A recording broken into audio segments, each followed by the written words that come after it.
Hello, everyone. Welcome to this Real Women, Real Purpose talk show. Today, I am excited to be with my good friend and colleague, Ginny Robertson, who's going to be telling us all about how to get out of our own way. How cool is that? Yes, yes, yes. So you know what? If you want to know how to get out of your own way, then please type in the chat, yes. Whether you're here with us live or you're watching the replay, type yes. So my friends, I am Kathryn Yarborough. I am one of the two hosts of the Real Women, Real Purpose talk show. Ginny's the other real host, or the host. She's also real. She's a real host. I'm also a global facilitator in the On Purpose Woman Global community and the creator of the Manifesting Clients Academy. And I have been privileged to know Ginny Robertson for, I'm going to say, 21 years at this point. And I am delighted to introduce my good friend and colleague to you. She is the founder of the On Purpose Woman Global community and the publisher and founder of the On Purpose Woman magazine. That is a fabulous magazine that I get to work on too. We do a lot of fun things together. And even more than that, Ginny is a woman who is committed to being of service to other women. She created this community 22 years ago, more than 22 years ago, or something like that, around that. That's a long time. And she has been, since for all of those years, showing up and leading gatherings so that we could all get to know each other better. Ginny, you know, I so much appreciate that about you, right? Thank you. Thank you. Yeah. Mm-hmm. And I am honored to call you friend these days. Everyone, all of y'all, not Ginny. I used to look up to Ginny. I would look up to her because she was this amazing leader and entrepreneur running this great community. And now I actually call her my friend. And I truly mean that. And it's just really cool how that happens. When you keep hanging out with somebody over time, they become a friend. So we're going to learn from my friend. Thank you. Yeah. We're going to learn about how to get out of our own way. And Ginny is a specialist in this. In fact, she said she's been teaching people how to get out of their own way for over 30 years. Is that correct? That is correct. The very first talk I ever did that I got paid to do was probably 35 years ago. And I made up this talk called Getting Out of Your Own Way. And it was based on some things I learned for myself. And of course, the people I was speaking for didn't know it was my first talk. And I think I did a pretty good job. But I've always loved the topic, so I've changed it up over the years. I started doing workshops, full-day workshops. I can do an interview for 30 minutes. I can do an hour on Zoom. I can do a full-day workshop. I can talk about it in my sleep because there's some things that just haven't changed in all these years about that topic. So I'm excited to get to talk with you about it today. Well, why? Why now do you like talking about how to get out of our own way? Okay. Well, you know what they say about how we teach that which we most need to learn. Yes, it helps me to remember that this is what I believe. This is what I believe. I believe that we are the only ones that can I am the only one that can keep me from having an experience of life that I say I desire. So I'm the only one who can keep me from that. And now that's a very basic, I call it really a spiritual tool. And there could be all kinds of caveats people can come up with. Well, what about when this happens? What about when somebody else does something or you don't get a chance?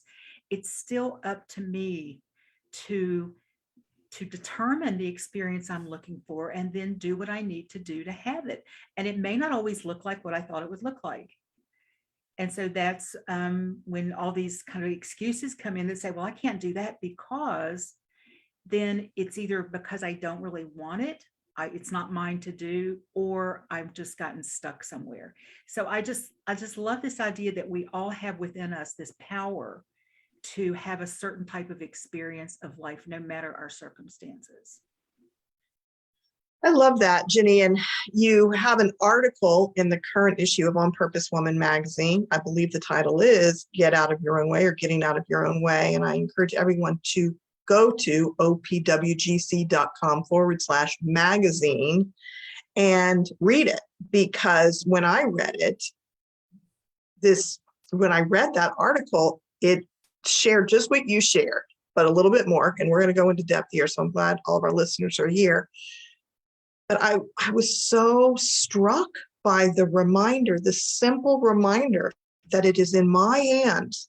What happens in my life is in my hands. I mean, like, duh, that's true. But why do we forget that? And I guess some people don't think that that's true, but those of us who do, why do you know why we forget that?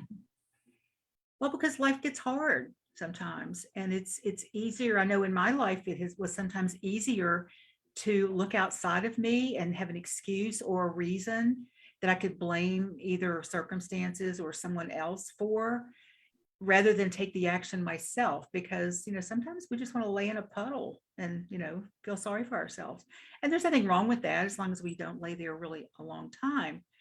But I think that it's easy to forget the higher the stakes are, maybe, and the more steps that we've taken. For example, if I'm facing something that's scary, it's much easier for me to step back and forget that than it is if I'm just going through my day. Or if somebody who matters really pushes one of my buttons that I thought I had healed, it's easier for me to fall back into that. It's a fallback position, really, to become more of a victim of it than it is to take that responsibility for it. But I want to put something on the table right now, because I am not saying that crappy things don't happen. I'm saying, and crappy things happen that we have no control over, right? Stuff happens. What we have control over is, again, this is kind of cliche, but what we have total control over is our response to it. And we can either come at it from this victim place, or we can come at it from this more empowered place. And sometimes it takes time. It takes time, depending on the nature of the wound or the nature of the experience. It takes time to heal enough to be able to be in that space. So I don't want to discount anyone's experience, because we're all in different places, and we have to also know it consciously before we can even do it. Do you know what I mean? It sounds kind of magical, and I think it kind of is. It's something that's available to us, but we have to work it. We don't just sit there and hope that it happens. We have to actually take steps as well. Well, can you give us a concrete example of either a time where you've gotten in your own way that you can recall, and recently is always good, of course, in the past is fine, or a client? I know you've taught the workshop, maybe a story or an example of someone who shared about a way in which she was getting in her own way. So we can really bring this home for people, because we've been sort of theoretical so far. So what does it actually look like to in your own way? What it looks like for me, if I'm in my own way, is I'm feeling stuck, or I'm feeling scared, or I'm feeling frustrated or angry, or any of those emotions that don't really serve me big time. They're the opposite of what I say I want. So if I'm feeling in that way, then I need to step back and look at the bigger picture. Is this in alignment with what I say I want? I'll give you an example that I just love. And it was a woman in a workshop I did a few years ago, and I didn't know her. It was a workshop in my home. There were about 30 women there. And she started talking about what was in her way in her life was her clutter. She thought everything that she was dealing with in life was about clutter. It sounds like she was a bit of a hoarder, but not a like a nasty, roach-ridden hoarder, but she just had stuff everywhere. Her husband would get angry about it. She would try to clean it up. He threatened to leave. And there was just all this dynamic going on. What came out during the course of the day, because of a couple of questions I asked her, is that she was angry at her husband because he had made the decision to take a job in a new town without consulting with her. And they had moved, and she didn't know anybody, and she didn't want to know anybody, and she was miserable. And she knew how much he hated that clutter. And so she kept it to keep punishing him. Now, but she said she wanted a great relationship with her husband. And what was interesting is it wasn't until she started saying these words out loud that she even knew that was what she was doing, because so much of this stuff, as you know, Kathryn, is unconscious. Our unconscious runs the show. And so, but she would just react every time he would get upset. She would react, and she'd go out and buy more stuff and bring it in and stack it up. Apparently she had a path through the rooms, just a path with stuff everywhere. And it was a real eye opener for her. Not only was she in the way of the life that she said she wanted, because clutter like that is going to stop you doing almost everything. She was in the way of having the kind of relationship she wanted, and she was miserable. That's why she came to the workshop. How do I get rid of my clutter? It's never about the clutter. It's about what else is, sometimes clutter's safety. Sometimes clutter will keep us from taking risks, so we'll just stay in the space because getting out of our own way is scary. Some people may not be ready to do that or to even admit that I'm the one that's in my way. So is that helpful? Yeah, that was an interesting example. And it was fascinating to me that it took you a while to get to what she wanted was a good relationship with her husband. Because I'm over here thinking that we start with identifying what we want so that we can recognize if we're in our own way. Is that how it works? Or she wasn't ready to even know that. She knew she wanted to get rid of her clutter. That's all she wanted. That's all she knew at the time. So she didn't even know at that point when she signed up for your workshop consciously that she wanted a good relationship with her husband. Right. Oh, isn't that interesting? So she knew she knew she didn't want the clutter. So sometimes we start with what we don't want. Right. That's an interesting example of starting with what she didn't want. And then, wanting a good relationship with your husband, that's deep, that feels deep as you talk about it. And sometimes people are at a surface level with what they say they want. Right. And it was, I guess I feel good about how I can set up safety in the room when I'm doing a workshop. And so that women will often, she didn't know anybody in the room. Sometimes that may be easier, but I just asked questions along the way. Well, have you thought about this? Well, what would you think about this? How's that going? And it was in the course of conversations with everybody. It wasn't just focused on her. And the look on her face when she realized what she was doing was precious. It was just, now I didn't stay in touch with her. She didn't get back with me. I don't know what happened, but my work was kind of done, but it was a great example, I thought, of just how we can sabotage ourselves if we don't understand that there's something here that I can do. There's always something I can do while I'm waiting for maybe other people to do something. There's always something I can do. And it gives us, I think, a better sense of being in charge of our lives more. Yeah, it reminds me, I recently sent out an email about an upcoming workshop that I'm doing and nobody registered for it. And I started to feel like, okay, nobody wants me. You've heard me say that blah, blah, blah line again. And that's all putting it all on them. Nobody wants me. And if I'm doing that and I spiral down and don't take any action, I'm in my own way. Exactly. And it's this, and then we do that. We make up stories when we get uncomfortable, when something doesn't go our way. It can be as simple as, let's say that I called you, Kathryn, which I never do. We never talk on the phone, but let's just say I called you and I said, Kathryn, please call me when you get a minute. And a day passes and I don't hear from you, or I don't get a text or email or anything. I could start to make up stories. And I could start to think about, what was our last interaction? Did I do anything to upset Kathryn? Is she okay with me? Did we leave it okay? And just making myself nuts. And I suggest that when we do that, there's one thing that we then do once we get a little sanity about us. We ask ourselves, what do I know for sure? What's the truth here? Really not even the truth. What are the facts? And the facts are, I called Kathryn and left a voicemail. Period. End of sentence. Have no idea. I don't even know if you got it. I don't know anything other than, but to protect myself, I start making up stories because it's easier. It's easier for me to make up stories than to pick up the phone or to send you an email and say, are you okay? Or is something wrong? Because we don't always want to know the answer to that question, right? So it's easier to make up the stories and stay in denial about what might be going on than it is to actually take action and do something. That's a little thing I think we all do, but it can become a big thing, and it can stop us. And getting out of your own way is all about not staying stopped. Yeah. So I know that you have a workshop that a get out of your own way or getting out of your own way workshop that you're planning to do. Is it September? It's going to be in September on Zoom. Yes.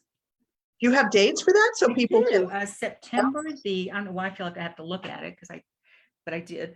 September 16th or the 17th. It's a Friday and a Saturday. And so you have a choice of which day. It's only a one-day workshop. You have a choice of which day you want to do it. And it's 11 a.m. to 4:30 p.m. Eastern time. And it'll be on Zoom. There'll be opportunities to learn stuff about yourself, to go into breakout rooms and connect with other women and have conversation, because I find that in the workshop environment, women learn as much from each other as they do from me. Yeah. And other people's experiences, because it's so easy to think that you're on your own and nobody's ever done what you've done or experienced what you've experienced. So I love doing it. It's the first one I've done in almost 2 years. So I'm excited about offering this out there on Zoom. So fantastic. Folks, mark your calendar for September 16th or 17th.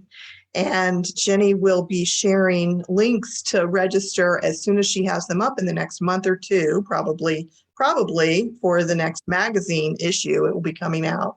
You can get it in the All Purpose Woman magazine. So be sure to go to opwgc.com and sign up for the e-list. There's a button on the top right, I think. You can click there to sign up for information or sign up for meetings or something like that. So go there, sign up, and then you'll get the information from Ginny, and of course look for it in the Facebook page and the Facebook group. But anyhow, Ginny,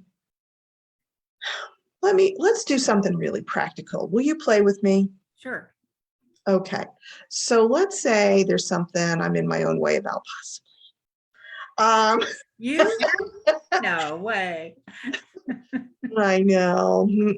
So folks, we all have something. So she's not just saying that about me. We all have something that we get in our own way about. And part of this is being honest with ourselves. So I'm going to be honest and vulnerable here, but I want you to do what you might do with me if I was in your workshop. Can we play that way? Sure. Yeah. Okay. So I keep saying that I should get on podcasts and summits, and then I don't do much about it unless someone asks me to be on their podcast or summit. I may be getting in my own way about that. So, Okay. help me. Okay.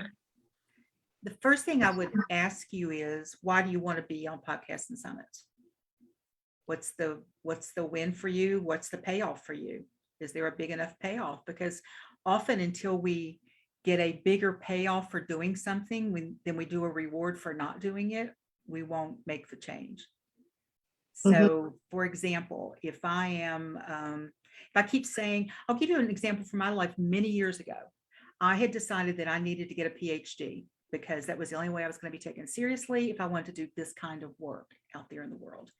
And I had a child who was under 10, and I went through a lot of the stuff. I did a lot of the preliminary searching and figuring things out, yet I wasn't taking any action. But I kept saying, I'm going to get a PhD. I'm going to get a PhD. And I got really clear one day because I started asking myself questions like, well, why do you want it? And I wanted it for all the external reasons, that I would be given credibility, that people would think I knew things, and probably there would be money involved as well. But it was all these external things. I couldn't come up with one really good reason why I wanted it for myself, other than I might reach more women. But I didn't really, on some level, believe I needed those credentials to do the work I wanted to do.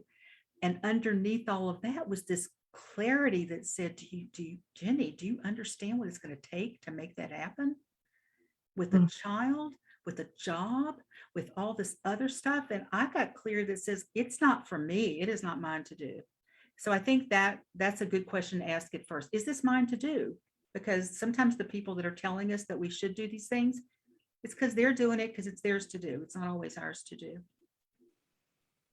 The other practice I like to do in my workshops, I'll have a big easel pad. I'm still old school and use an easel, and I'll draw a line kind of going up like this, and I call it your line of intention. And up at the end of the line is this big star, and that's what you say you want. So for your example, it's, I want to be on more podcasts and interviews, right? And down here is your starting. And some people are starting right from zero. They haven't done any of that yet. And some people are up here a little bit. And I'll ask the women in the room as you walk up that, and they've all identified what their star is. As you move yourself up that line of intention, because you intend to have that, right? You wouldn't be talking about it if you didn't intend it. What are the voices in your head saying back at you? And they'll just start shouting them out. And they will be clues to, this is what I'm really thinking underneath it all. And if this is what I believe to be true, that is what's in my way. So for example, I can't speak for you, but it could be, nobody's going to want my topic. Nobody's going to want to hear what I have to say about this topic. Or I don't know enough of the right people to get me on a podcast. I don't really know if I want to spend that time doing a podcast. It's going to take a lot of time. It's going to take energy. It could take some money. Sometimes you have to pay to be seen like that, right? And so so if I'm drawing this line, and then all these thoughts are like these arrows that are going down, that are pressing down on us, that's energy that is just like going. So we can't move forward with all that energy flying back at us.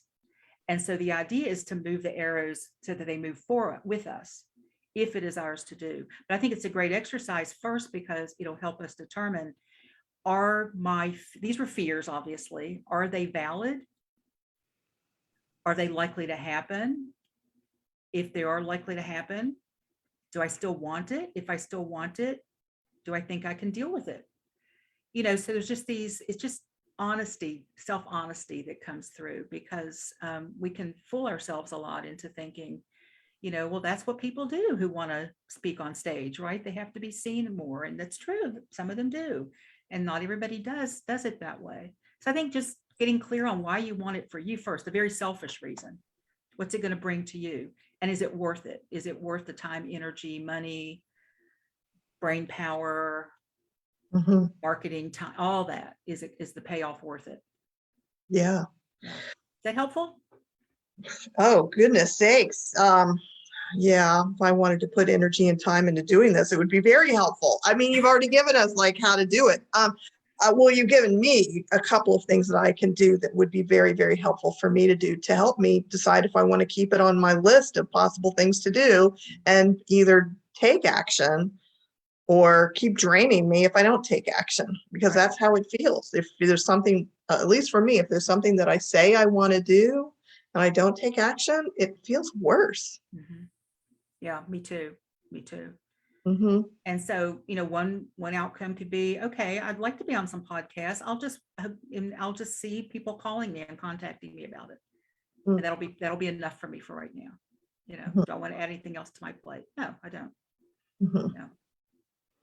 Well, I will definitely make my list of reasons of why I want to do it. Now, when people come to your workshop, I'm curious, do they come because there is something specific that they want to get out of their own way about it, for the most part?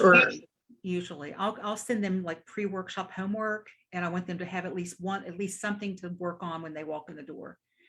And 90% of the time it changes during the course of the day, because kind of like the woman with the clutter, it's not about the clutter. It's about something else that's deeper, that's more desiring, something I desire more. And as I said before, the things that we desire more and that we want more are the ones that we tend to get in our way more with, because they're scary, and there's an energy about them that says this is important, but yet I may not be in alignment with it yet. So that energy isn't supporting me yet.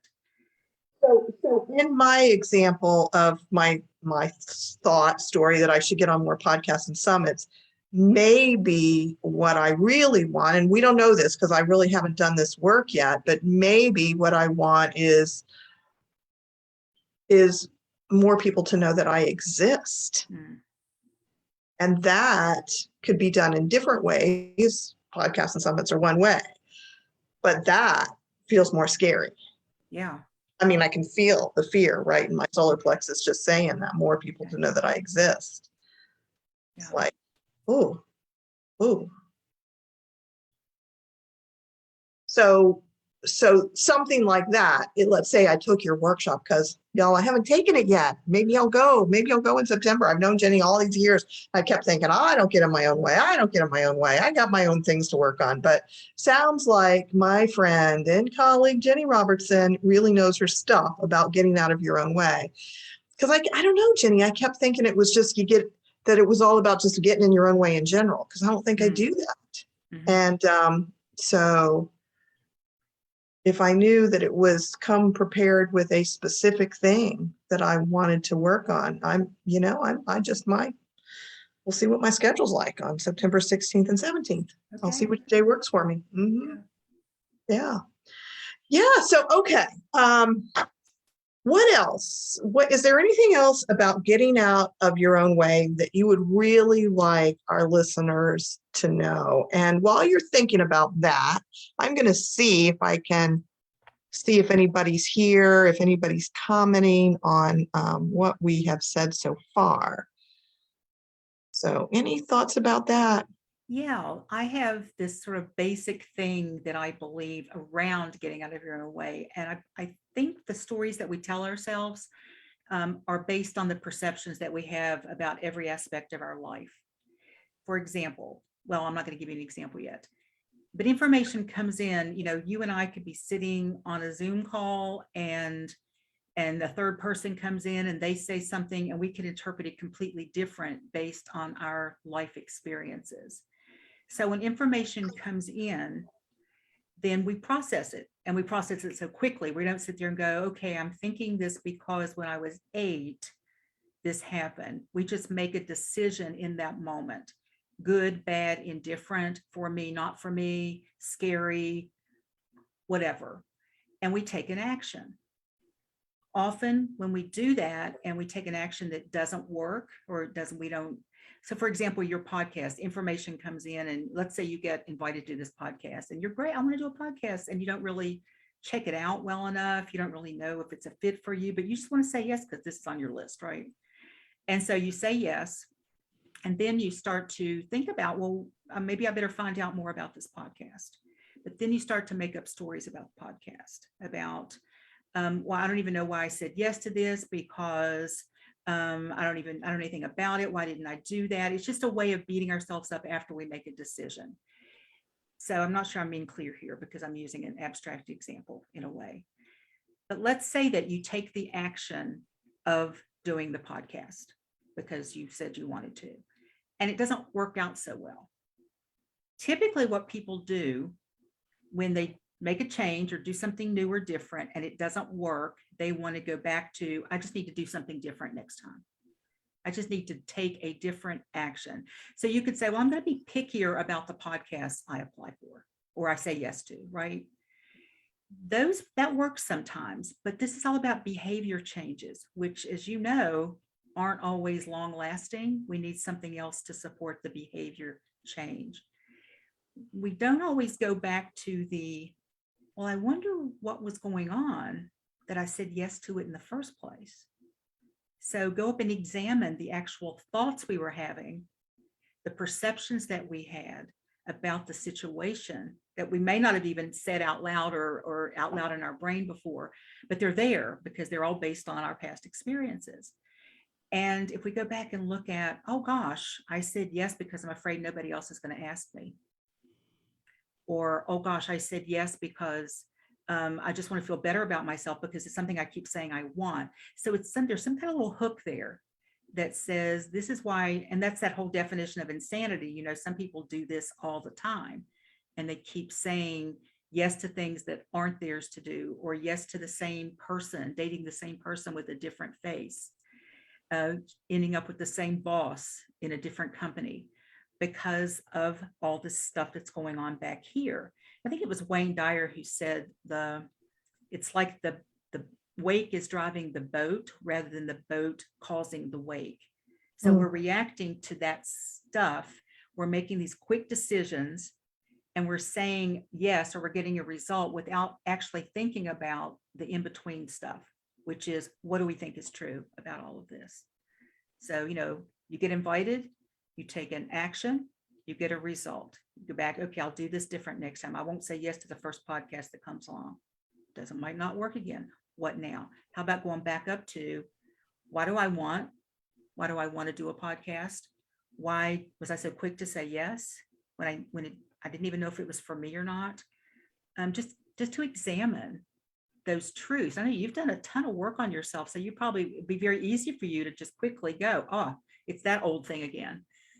It's that other, And I don't think we have to go in and dig up our past and go into years of therapy. I mean, some people, therapy is good, but you don't have to dig it all up to actually start to realize the patterns, because they're patterns. Oh, it's that thing again. Okay, it's that thing again. I'm going to make friends with that thing again and see if I can do something different next time.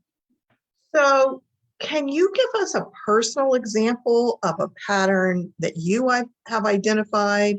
So this can be a little more concrete for us. Well, the best one I have is an old one, and you've heard it before, but our people watching may not. And I think it's the one about the speaking.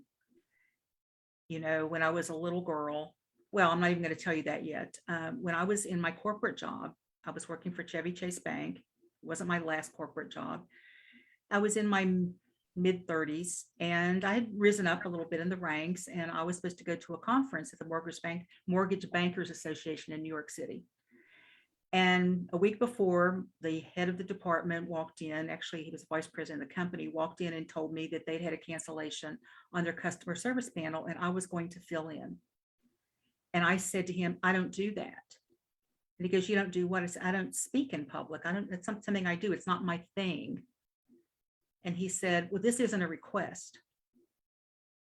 Now, in that moment, I knew that I probably wouldn't get fired for not doing it, but it wouldn't bode well for my career. But also in that moment, this little voice kicked in and said, how do you know it's not your thing when you've never done it?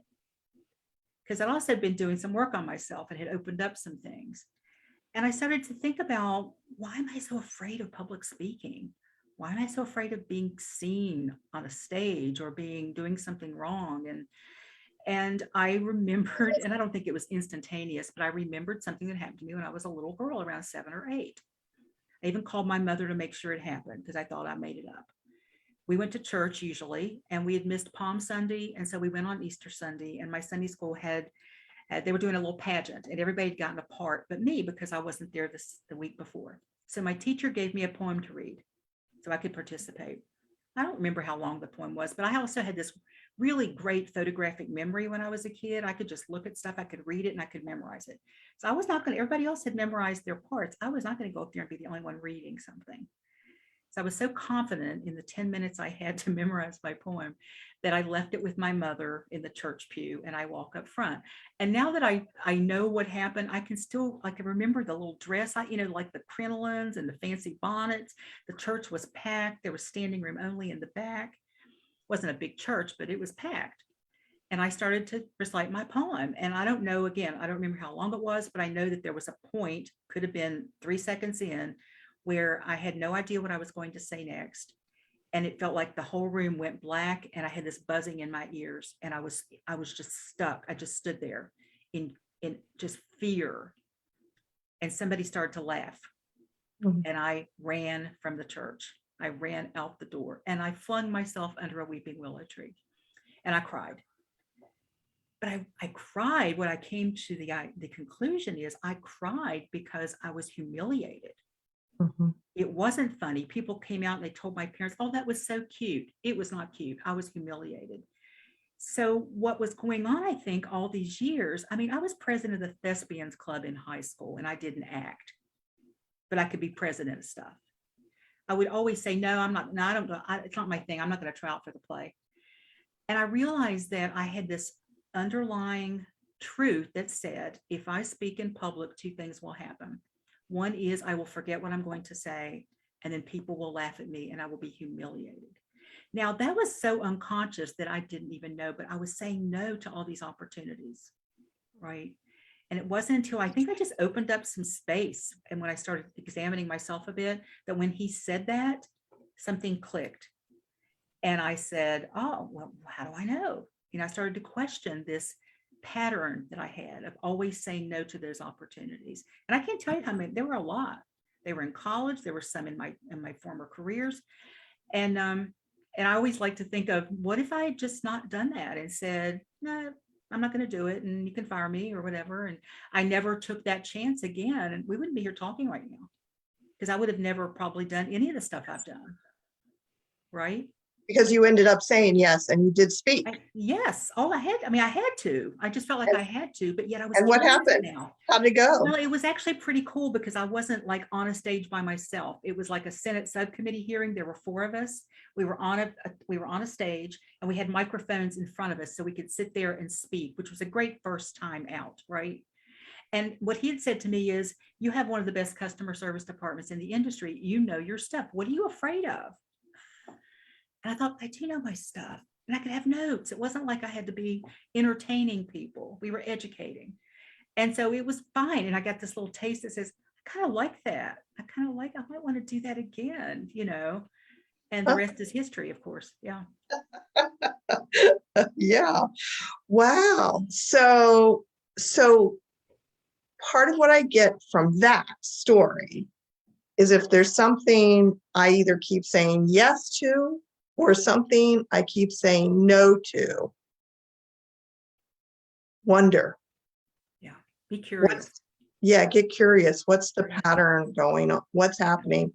Especially if it doesn't turn out, if something doesn't turn out, if somehow I feel like I'm getting in my own way in some way or another in my life. What am I saying yes? What am I saying no to? And I think what you said is important is, pay attention to the things that keep showing up, because they're showing up for a reason. Are the same type of people showing up in your life? Is it because those are the kind of people that you seem to attract? Why? If you say, I really don't want to date men like that anymore, why do they keep showing up? And why do you keep saying yes? And it doesn't have to be, like I said, deep psychological work. It could be simple stuff. And sometimes the simple answer is, it's just easier. It's just easier to not do something, or it's just easier to do it the way I've always done it than it is to rock the boat or change something. But there's not much joy in easy or settling. And I think there comes a time in most of our lives at a certain age that we start to know there's something more, and that we want it, and that something is keeping us from having it. And so as we start to identify those things and start to see how the role we're playing in all of it, then we can start to be a bit of a detective and excavator of our soul a little bit, and see what's going on in there. So. Well, Ginny, this has just been fantastic. So far, I haven't seen any questions or comments, but that doesn't mean they aren't there. It could just be my tech. Sometimes I can see them and sometimes I can't. So my friends, those of you who are watching live or the replay, please share what you have gotten out of this wisdom from my good friend and colleague, Ginny, or a question that you might have for her. And I'm sure she'll get back to you as soon as possible, or I will let her know and make sure she does. This has just been a delight to be with you, to be reminded of the power that I have. Yeah, I think that's a really important thing to say, that we do have this power, and we can use it. We can use it for us or against us. It's the same power, really, I think. And I'm talking about the power to create my life. That's what. Yeah. So that's what. Yeah. But we can create our life in ways that doesn't work for us too. So it's like, I think it's the same power. We're just using it in different ways. Is it coming from love or fear? Probably, And consciously or unconsciously, love or fear, consciously, unconsciously, I have the power to get out of my own way. I have the power to claim what I want. I have the power to be an inquiry about what deeply I want. And to face the patterns. Thank you. Thank you. Beautiful. You're welcome. Thank you. This was fun. Yeah. So for those of you who are watching, thank you very much for joining us today for this Real Women, Real Purpose talk show, which was live in the On Purpose Woman magazine and global community Facebook page. Next week, Ginny and I are going to be back on Tuesday, June 7th. She's going to interview me about the vibrant entrepreneur's journey. And then on Thursday, the 9th next week, Ginny is going to interview Patty Haas of Karma Fest about the blessings and lessons of the spiritual path. So next week is going to be a great week to tune into the Real Women, Real Purpose talk show. If you loved this interview, I invite you to share it with your friends. You can either share it straight from the Facebook page. You can share it from our YouTube channel. It will be up there within 48 hours. If you go to YouTube and type in On Purpose Woman Global Community, subscribe. There are over 100, is what Ginny has told me, over 100 wonderful interviews. And now we're adding presentations done at the On Purpose Woman Global Community gatherings that are done online. So there's so much wisdom in this community that we're sharing to inspire, to educate other women who want to be on purpose or who are on purpose, and let's all raise each other up. So I will be back next week. Ginny will be back. We'll see you all next time. Bye, everyone. Thanks for watching.